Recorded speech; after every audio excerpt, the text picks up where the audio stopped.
It's Tuesday, December 20th. From inside the WTOP newsroom, this is the DMV Download Podcast, brought to you by Steamfitters Local 602. Get an estimate and learn more at steamfitters-602.org. And as you can tell, we're changing things up today. The music you're hearing is made with brain waves and facial expressions, just like fingers pluck strings on a guitar. Creating these instruments is local musician Calvin McCormack, who is using them to teach Indian children with disabilities how to play. There's kind of an attitude in rural areas where you have a disability that's kind of your karma. You've deserved this for whatever reason in your past life. So there's not a whole lot of support. Thanks for joining us. I'm Megan Cloherty. And I'm Luke Garrett. Think of all the songs that never were, all the songs that could have been if only more people were given access to instruments. Fulbright scholar and Baltimore-native Calvin McCormack doesn't only think about this problem, he's working to solve it. See, Calvin is working in a rural part of India that is south of Tibet called say it for me, Calvin, so I say it right. The city's name is Dehradun, and the state is called Uttarakhand. So just west of Nepal, he's designing, developing, and testing digital instruments for people with disabilities. A group that has throughout history been left out of the music-making business because instruments have not been made for them. Calvin joins us now from across the world. Thank you for being here. We appreciate it. Yeah, thanks for having me. Okay, so Calvin, tell me what exactly you're doing there. You're designing instruments for people who have physical disabilities, or tell us specifically what the goal is. Yeah, I mean, it's kind of really a broad, people with disabilities could mean a lot of different things. So I've kind of narrowed it down to focus on people with limited motor function and limited field of movement, at least for now. And what I've kind of been doing up until now, the first stage, I've been learning about kind of the indigenous music of the area. So that's been the music of Garhwal, which is one of the regions of Uttarakhand, the western region, and Kumaon, which is the eastern region near Nepal. And then Tibetan music, as you know, the Tibetan government and Tibetan community exile is, in a lot of Uttarakhand and Himachal Pradesh, which is the next state over, and Dharamsala, where the Dalai Lama and the Tibetan government is. So I focus on kind of those three, traditional styles of music, as well as Hindustani music, which is North Indian classical music. So I've been kind of learning about, the idioms themselves. So that's kind of one part of it is, that these instruments should sound like the music of here. Right. So then the other part of it is kind of working with people with disabilities here. I work with a nonprofit. It started out as an orphanage, and now it's branched out into kind of women's health, and they've been doing a great initiative where they've been distributing sanitary pads for women in the rural areas here, and also working with people with disabilities, which is why it's been a really good fit. So that's called CED Society, and it was founded and is run by a Buddhist monk named Lama Tenzin.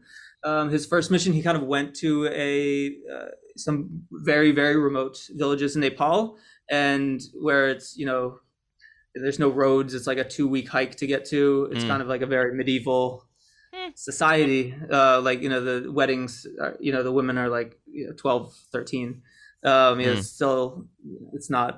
Life isn't really great for women there. So he started by rescuing girls from this region. It's called Dolpo region of Nepal. And it's still since branched into supporting women throughout Uttarakhand. I initially came here 4 years ago to teach the kids music. And, what I noticed was that, teaching the kids with disabilities like piano or guitar or like conventional instruments was very, very, very difficult. And that kind of inspired me to think of different ways to approach it. And Calvin, tell us why, giving access to music creation is so important. Well, right now, the size and the cost for, small computers, small microcontrollers and things has really, really come down.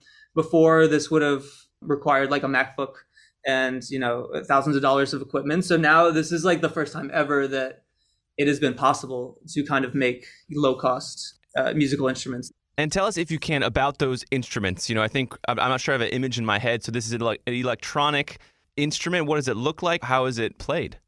Right. So I've focused on using different types of biosensors to kind of control the instrument. So I did my master's degree at Berklee College of Music. And for my thesis there, I focused on using brainwaves, like EEG brainwaves, to control music software. So that's kind of I've been doing an extension of that, basically, kind of like designing ways to make a low cost biosensor, like a wearable instrument, or kind of, there's a bunch of different sensors you can use, and then like kind of hooking that up, connecting that with different music software, and then making the music software sound like, music from here. And what's a brainwave? I'm sorry, I sorry to sound like naive, but what is a brainwave?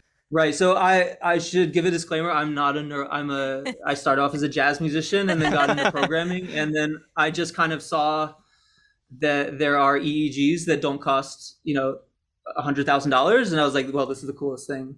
Let's see what it would do.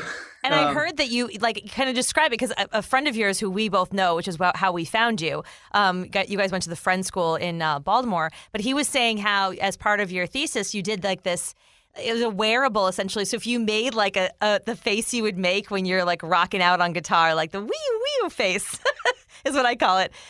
It would act like you had pressed a pedal or something. Like you were keying in on different facial expressions to create different sounds. Is that correct?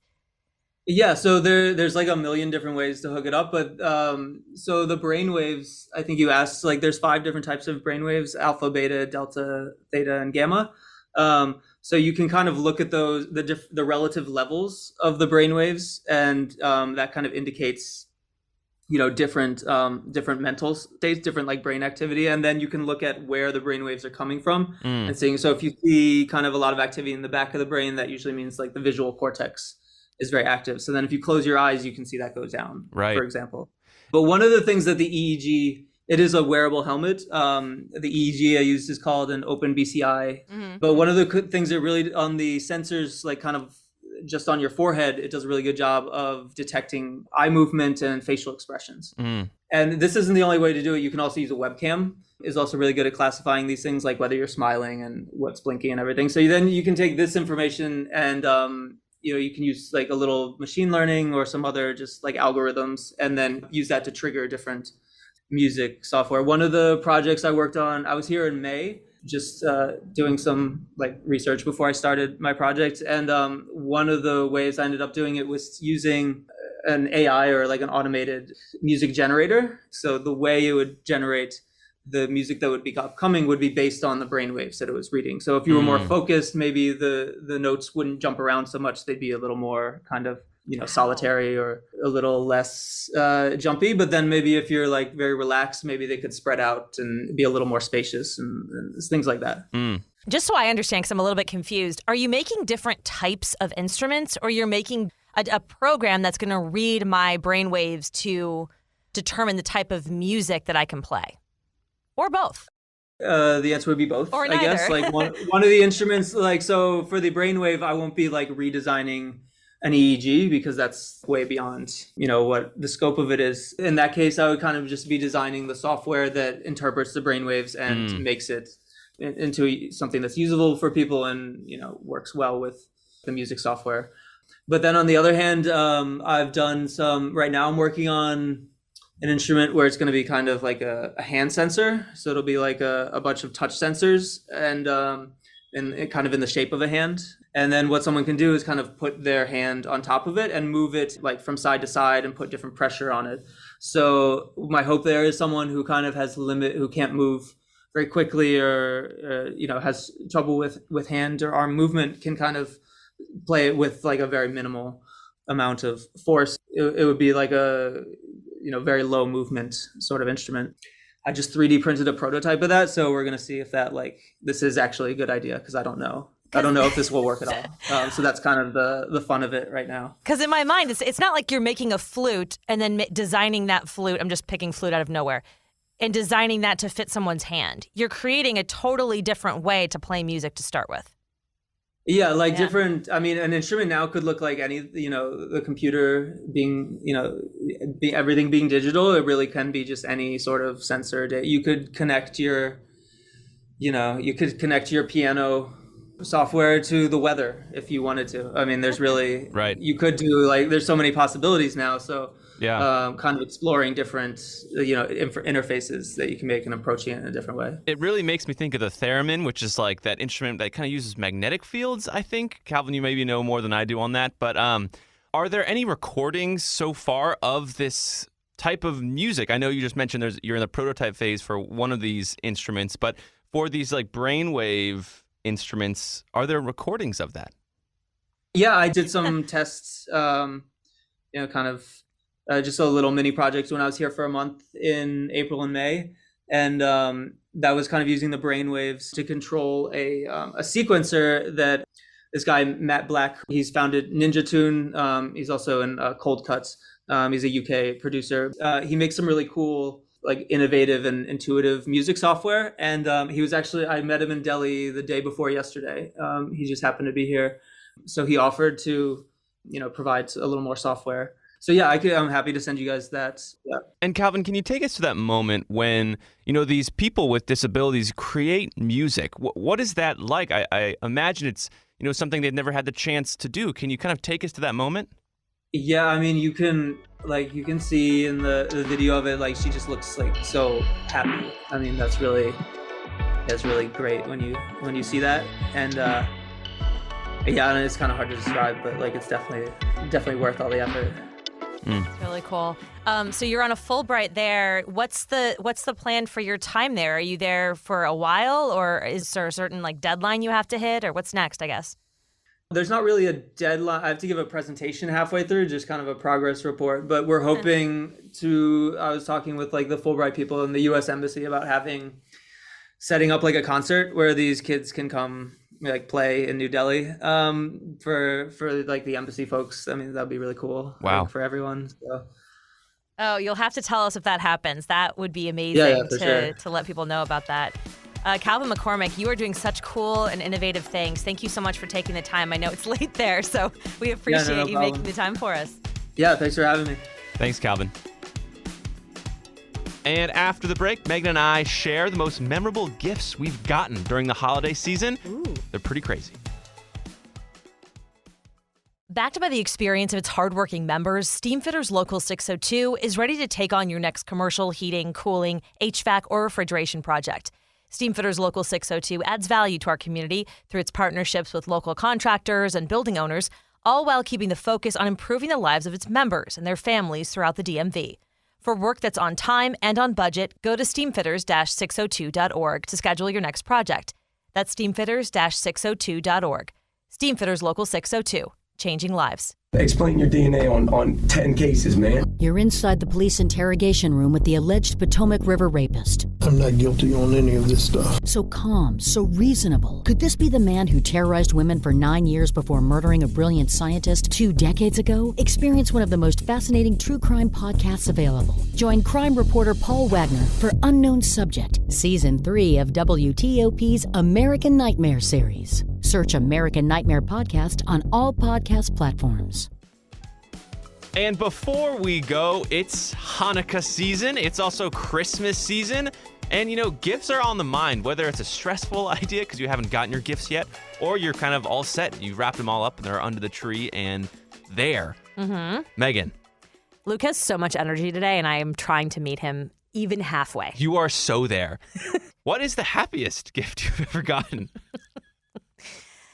Okay, so I kind of felt like a jerk when I'm hopefully my parents are listening to this. So my mom wrapped a gift that I had really wanted in like a random box. Whoa. And the box had a popcorn maker on it because apparently she psyched they had you out. Recently purchased a popcorn maker.